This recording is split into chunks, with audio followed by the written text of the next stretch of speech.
the way I came across Curate DAO was I was actually doing some research, probably on Forefront, which lists a lot of DAOs, and I was very curious because curation is something which is very normal and very common on internet. Like this is also kind of curation what I've been doing on this channel, like getting all the information related to crypto and presenting it to the viewers, right?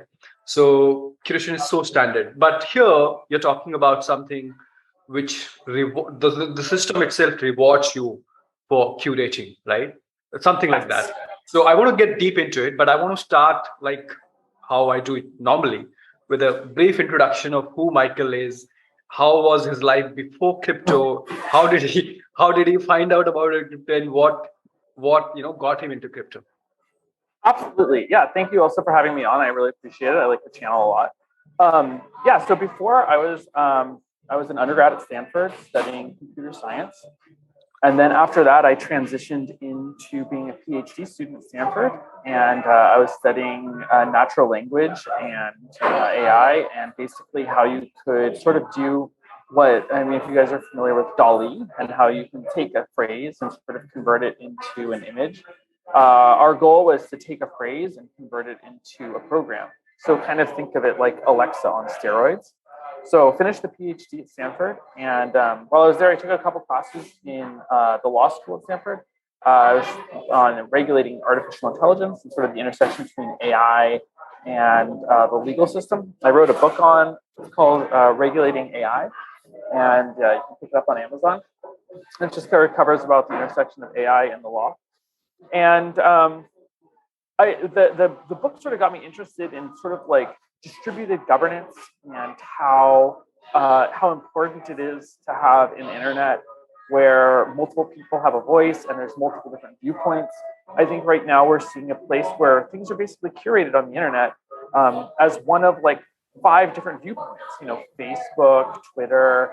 You can name the many of the social networks on one hand, and it comes from sort of like a top-down perspective where they're then enforcing a point of view on everyone, and they're the curators of all this data. And so I sort of took a step back, and I was like, okay, I want to really push this idea of like having multiple viewpoints, a democratic system where people can participate and own and monetize their data in a new type of way. And we started thinking about trying to do like a social network or like a social app.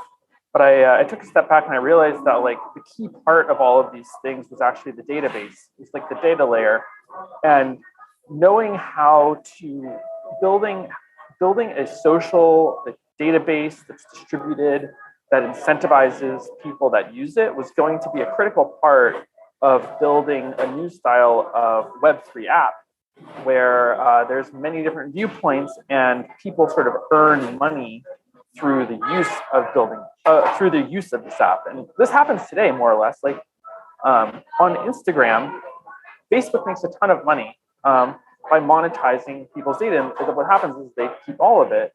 But you can imagine a world where that data still has incredible value.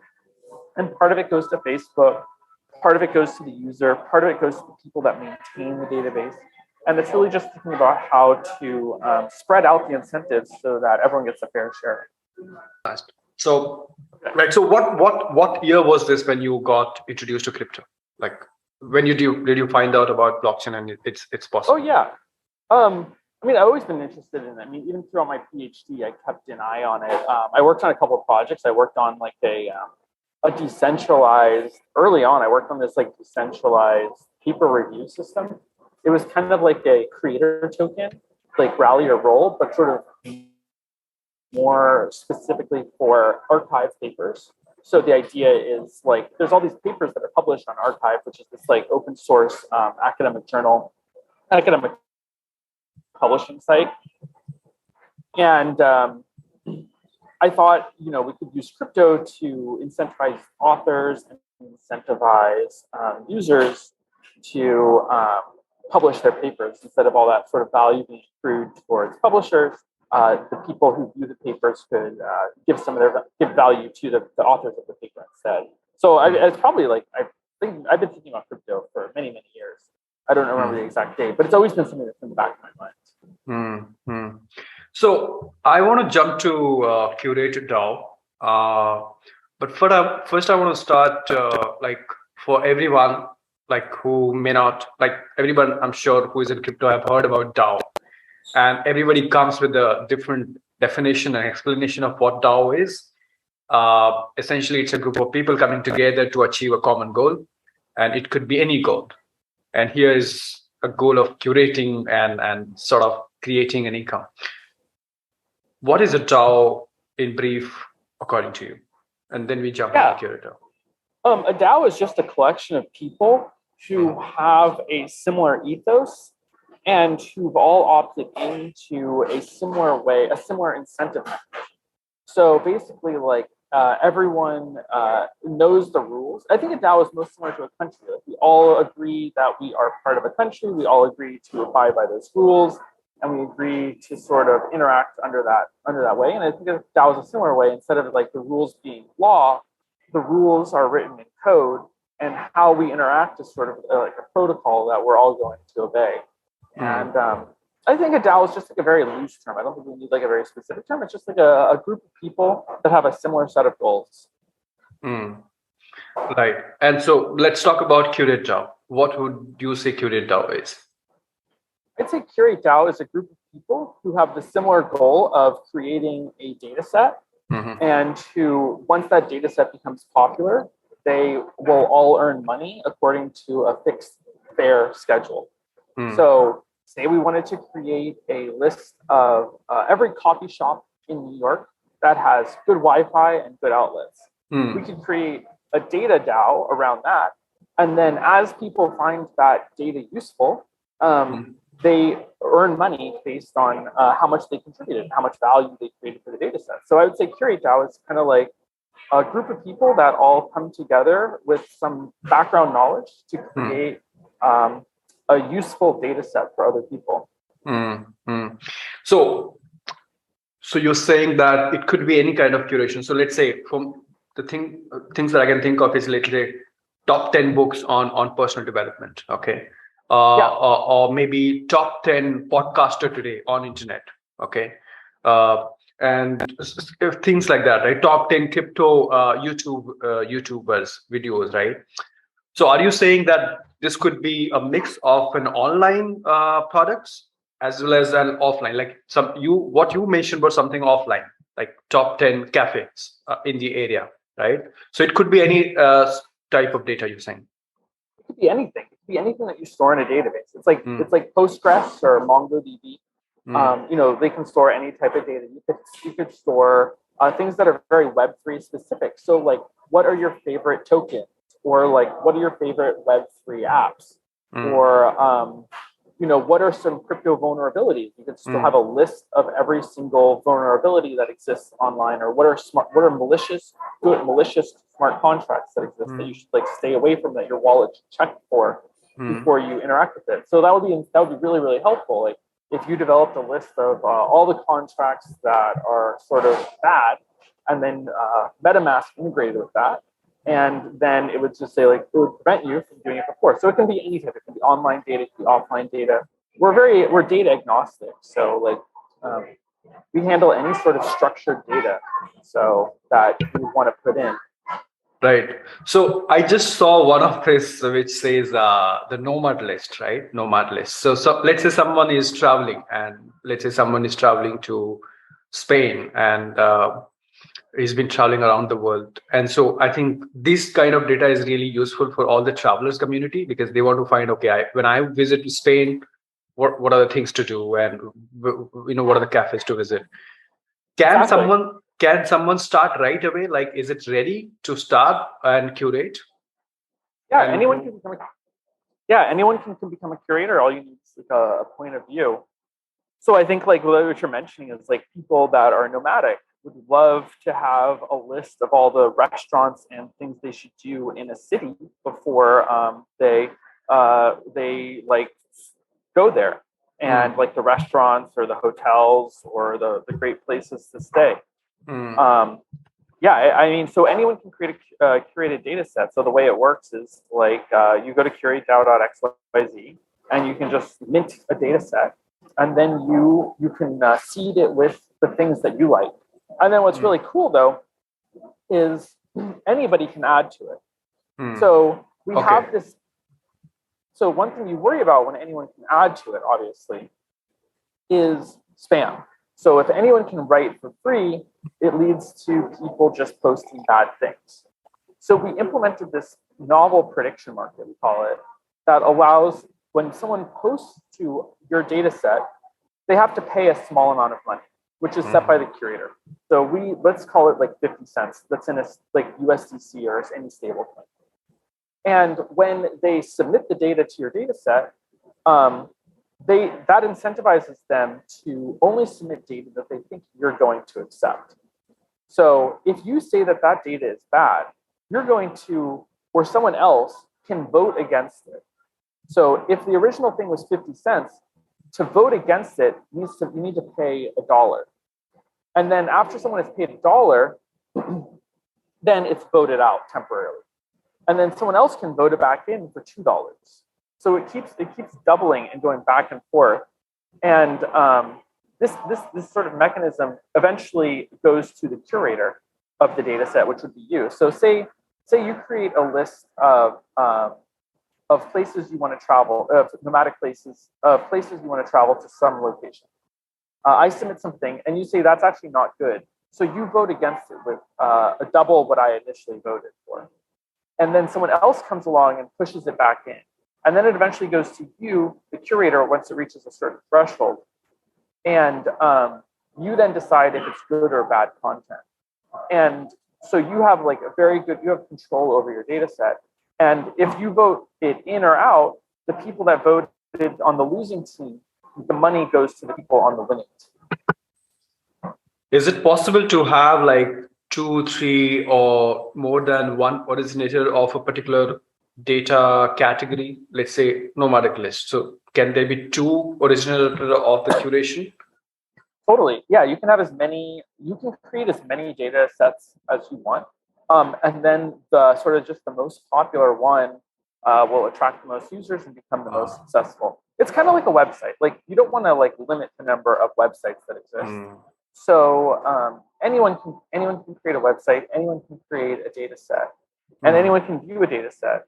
And so there's no limit. It's just the idea that the best one wins out. So even for the one who is starting to curate, let's say I want to curate the best crypto learning platforms on internet today, I have to have some funds to create that set. You don't have to have any fund. Anyone can create a set. It's free to create a set.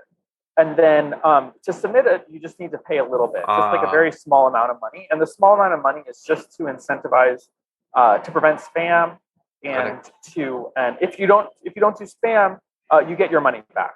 And it sets up this little bit of money that is initially there, sets up this game to create high quality data sets. Right.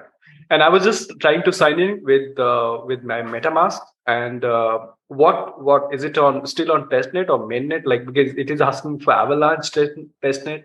We're on Avalanche. We're on Avalanche and Arbitrum. We're on testnet and mainnet also. We want to give people the ability to play around with it before they go on the mainnet. Right. So Avalanche and Arbitrum. Yes, exactly. And so how does one make the payment? What's the currency that we use? We use USDC on Arbitrum and AVAX on Avalanche. USDC and AVAX. Okay. Yeah. And these are basically like stable coins. They're not precisely, but we don't. The key difference is we don't have our own token. We use something that has like fairly established value. So Curate DAO does not have its own token as of now. We don't have a token. But do you plan to have? We might down the road. We're not sure yet. Yeah, because my question then is how do you reward the curators? So we reward the curators. So as a data set monetizes. So there's many ways you can monetize a data set. One is through through advertisements. So we're going to be putting ads on it. And then we give the revenue that's generated through the ads to the curator and to the people that are the scouts, so the people that contribute to the data set. So the curator gets like 20% of the data, the money that's generated, and the scouts get 60%, and then we take 10%. And like, so there's many different ways to fund a database and to reward people. And like, we have people curating products on Amazon, and these Amazon products generate affiliate sales, which then also go on to fund the database. And all those rewards are passed through to the people that are viewing the data set, to the people that are curating the data set, to the scouts, and to the people that are contributing to the data set. And all these different and to the network itself. And all these different parties are rewarded for their contribution. So let's talk about all the methods like a curator will earn money. Like, can you? One is advertising, you said? Yes, advertising. Yeah. One is through subscriptions. So people pay to get access to the data. So you might look at things like Spotify. Spotify, people have to pay to get access to the data set. Or Netflix, people have to pay to get access to the data set. So if people want to pay, if you set up their curations that people have to pay to get access to it, that will enable that money then goes into the database, which then pays the curator. And then also we have people who just want to gather a lot of data. So we have people that just want to know, if someone might want to know every place for every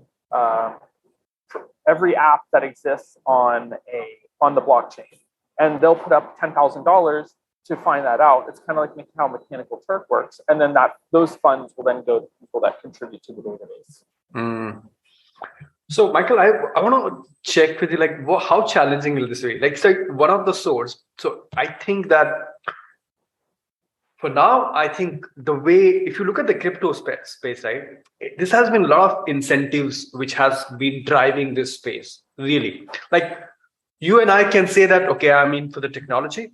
I want to build a financial, sensor registration system. But at the end of the day, we all wait for this token to go up and the markets to do well. So there is a strong incentive that everybody is in, right? My question now here is that with the advertising, like even for the advertising, so platforms like Google or Facebook, like they have like the entire world on their platform, and that's how the advertisers reach out to them, right? What are the challenges you see in making Curate DAO mainstream, and why do you think people would choose here? Because if you curate the same thing on YouTube, and like you rightly said, then they have Amazon affiliate link and whatnot, like many, and they get to build their brand. So what are the challenges you see in Curate DAO sort of going mainstream, or people choosing to curate rather on Curate DAO instead of anywhere else? Yeah, I think the reason someone would want to choose Curate DAO is we offer like more narrow, highly curated data. So on Facebook, it's just kind of everything. And what the problem is it leads to like low quality content. I mean, there's high quality content too, but you're trying to get higher quality content. And the way you do that, in my opinion, is through having people, have a focused point of view around content, so that people, when they go there, they receive value from it. I think oftentimes you go to Twitter and you find like a lot of memes and like funny things, but it's not like the things that like make you a better person or make you more well educated.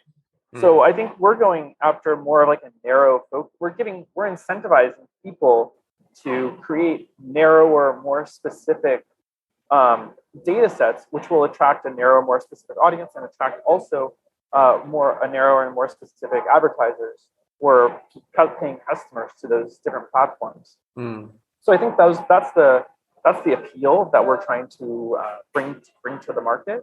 And we're also, I wanted to mention also one other thing is like, we're going to be releasing a white label app so that anyone can build their own social network or their own distributed Web3 data application, just using the thing that we'll be posting on GitHub.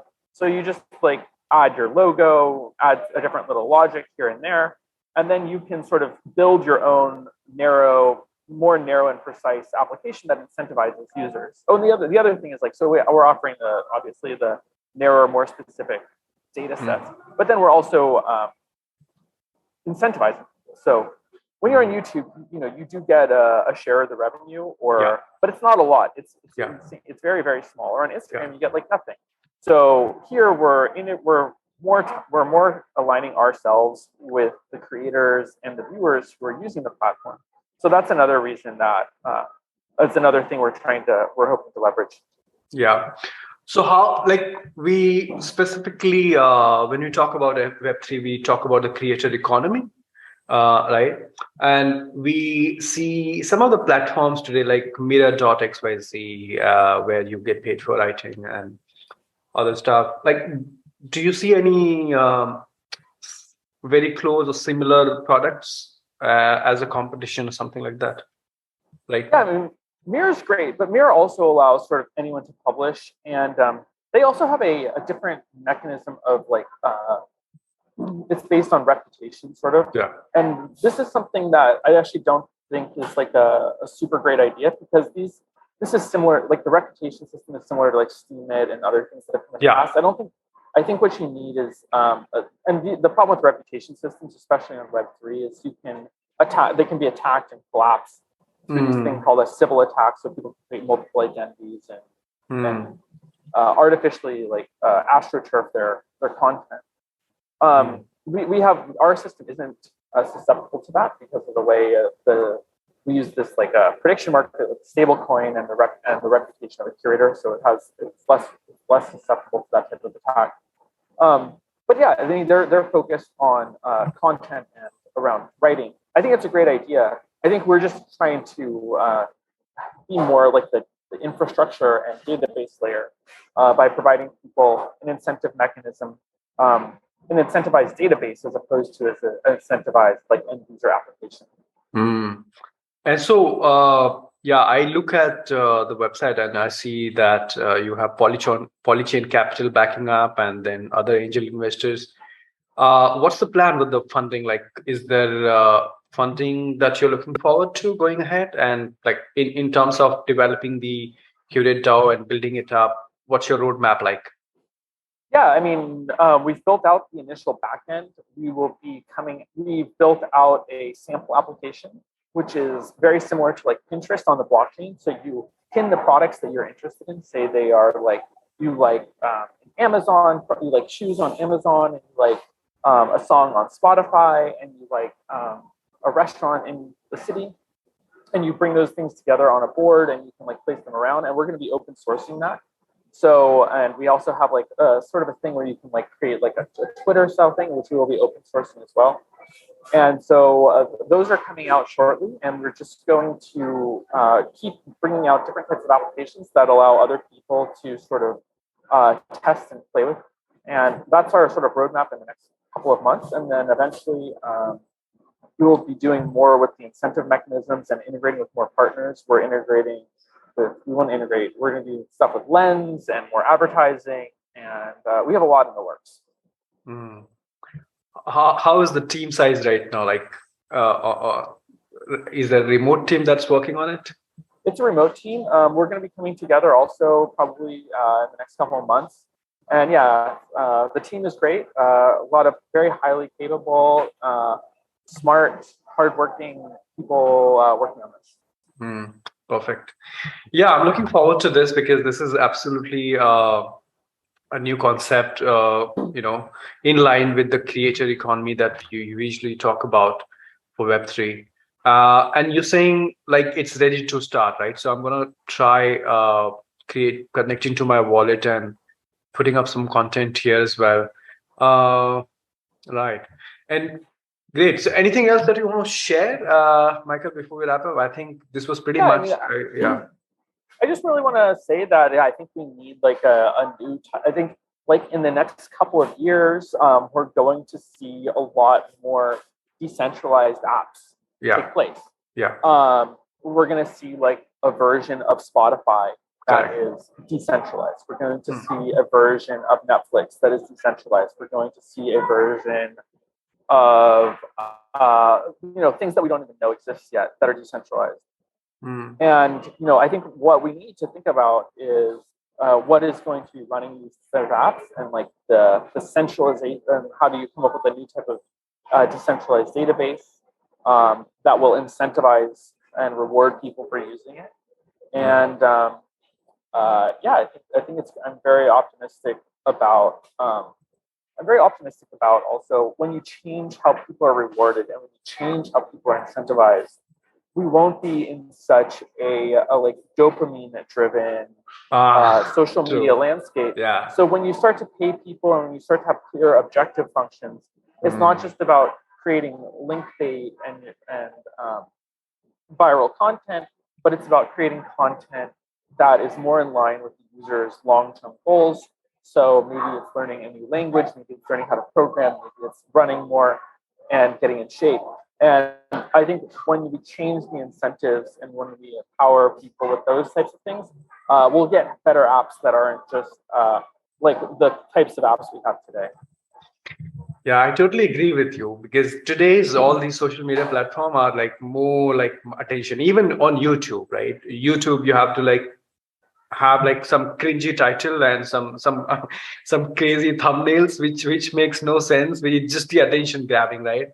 But what the curation does is that it's meant exactly for what you're looking for, so exactly. And also, so the way like you rightly said, that they're going to be decentralized, so Spotify and Instagram and Twitter. And do you have the similar feeling, like it's not going to be one giant? Like today, if you look at the music, it's Spotify and maybe few more. Videos, it's YouTube. It's the pictures, videos is Instagram, TikTok. Like it's one giant. But do you see that in Web3 there wouldn't be just one giant, but there'll be multiple players? I do, 100%. I think that is going to be the key, because you're going to.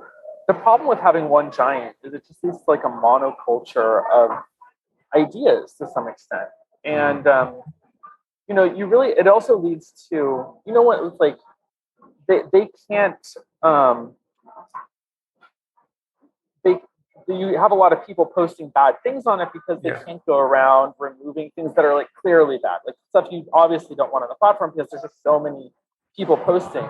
But when you give people more ownership, like when you give people like their own home, they take care of it because it's theirs.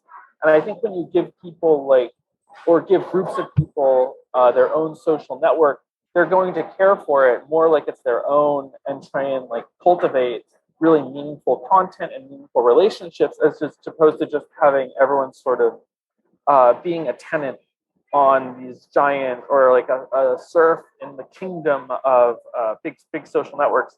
And so you'll have like people that actually care about the communities and put more effort into it. So yeah, I think like we also just need more points of view online. Like true, there's 8 billion people. The idea that like we have just like, and the way these points of views are enforced is through their terms of service. And I think there should be like, we should actually embrace like terms of service a little bit more as a way of just telescoping the types of content that we want, and as like the types of point of view. And we should have instead of 5, we should have 500,000 or 5 million different types of things that we see. And create like incentive structure. I mean, you can create your own website, but it's just a little bit too hard to do that. So what I think is cool about Curate DAO is it offers like a framework to enforce certain types of content, but it doesn't take a stance specifically on the types of content. We as Curate DAO don't have any point of view, but we provide a mechanism for people to come with a point of view, and then the tools to sort of to enforce and curate that high quality content.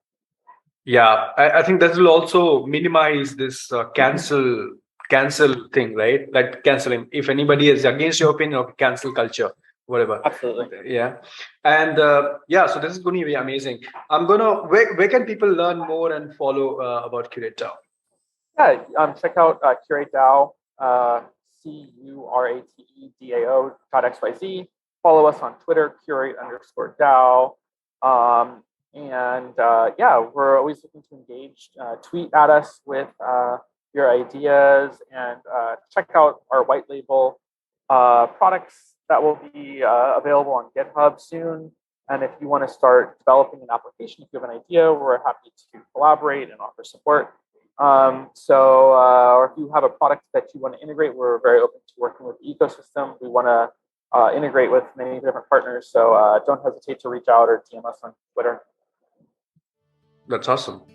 All right. Yeah, it's been great. And I'm going to put all the links, by the way, on the description, and I'll tag you as well. So awesome. Thank you so much for doing this, Michael. It's been awesome. Thank you so much. All right. Bye. Take care. Looking forward. Bye.